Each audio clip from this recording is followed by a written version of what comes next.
Well, hey guys, welcome back to the channel. Today I want to talk about something that I feel is really important in a lot of clients and even myself on properties that I hunt, as well as me helping other clients achieve their goals and help designing their properties.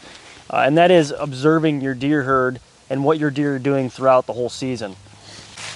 I think this is really important because, you know, when I show up to a property, or even if the guy is doing his own habitat improvements, and design the property himself, you have to know where to start with and where your deer are naturally, going and how they're naturally using the property.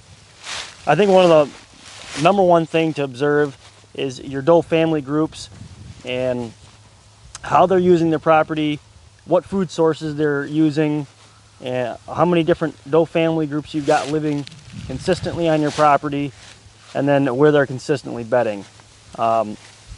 Your matriarch doe really controls a lot of your deer movement on your property. I think that's important to understand. So the thicker the property is, typically the more pressure you can get away with. And a great example is I got the recent pleasure to go down to Indiana and visit Jim Ward's 137-acre Indiana property. And the entire property has been logged, and then he had come through and worked during basically the hunting season, September and October, and go through and hinge cut a lot of the property. And I believe he shot a 160-inch deer the previous year while he was working on there in October.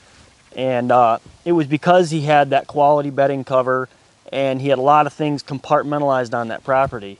And obviously cover is food, and that's super important. I'll pan around and give you a shot of this field, and it's a lot of warm season grasses and very food and very little cover. So as I continue to get rid of my grasses and bring in more forb-based here in this old field setting, and then as well as a lot of shrubs and young trees, and then I'm gonna start using some conifers and stuff like that for screening for access, and a little bit for some thermal cover. But I mainly want most of this cover here as some sort of woody browse or forb, some type of high quality food value. So the main thing I want to get across to this video is understanding when you're going to be implementing a plan, or having someone, hiring someone to come out and implement a plan, is knowing things are going to change.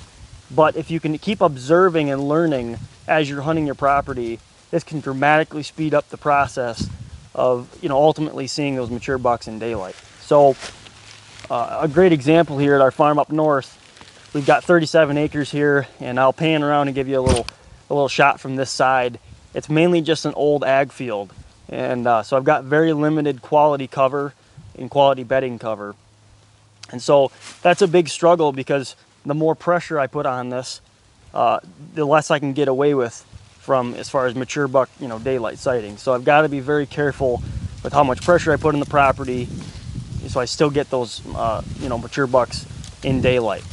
So another thing that I think is critically important to observe throughout your whole hunting season, and especially right today is October 31st, it's Halloween day, and another thing that's critically important is noting where you're seeing those mature bucks in daylight.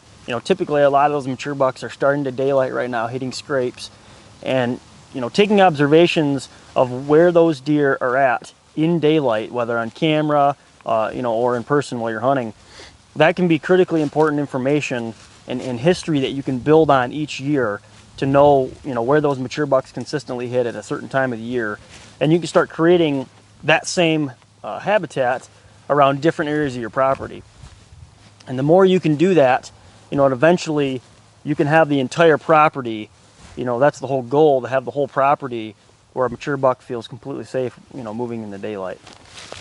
Another great thing that can significantly improve your pre-rut and rut activity is managing your doe population.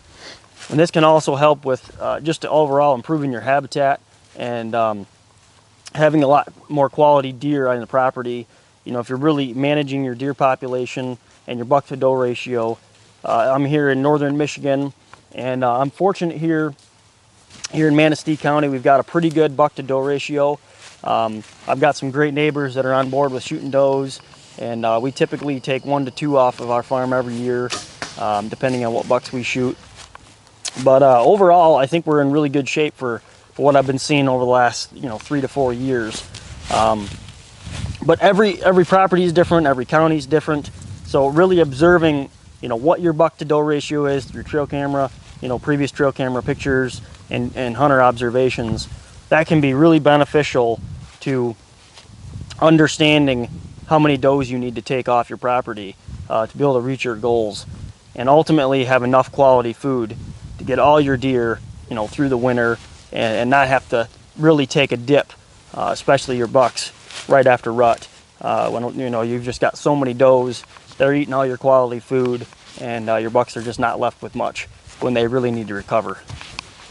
The last little tip that I want to give to you guys is, while you're out hunting throughout the season, a lot of us always have our phone with us, or you take a notepad or keep a logbook and start writing down your hunts and what deer you're observing. Every time you're going out, you observe write down your weather conditions, what wind you had, what the temperature was, what stand location you're at in your property, and write those down. And then at the end of the year, you can tally a lot of those observations up, and you can get a great idea for how many deer you saw, how many bucks you saw, does, fawns, buck fawns, and that can give you a great idea, to keep managing your herd for seasons to come. So, well, as always, thanks guys for watching. I really appreciate it, and be sure to be checking out the Extreme Deer Habitat YouTube channel. We've got a really cool video series coming out here in the next couple weeks. I believe the first video just went live on his channel, and we're doing a whole series on some really cool habitat work where we're touring Jim Ward's property, and there's just a lot of great information in there you probably want to check out. So thanks guys, and we'll see you in the next one.